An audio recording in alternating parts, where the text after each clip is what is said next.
In this video, I'm going to show you how to use Pikzels AI. Let's get started. First, sign in to your Pikzels AI account and you'll land on the dashboard. On the left side, click New Chat to start creating thumbnails. You can type a prompt directly, enhance it for better results, then click Generate to create your first thumbnail. If you don't like the result, click Redo for a new variation, or use Edit to select any area and describe what changes you want.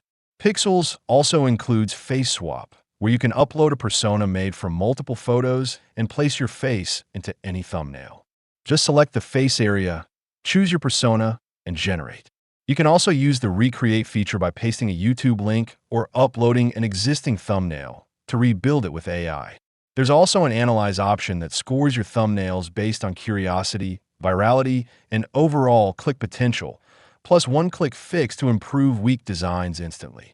Once everything looked good, download your final thumbnail. If you want to support our channel, feel free to use our affiliate link go.pikzels.com/dine in the description below. Thanks for watching, and I will see you in my next video.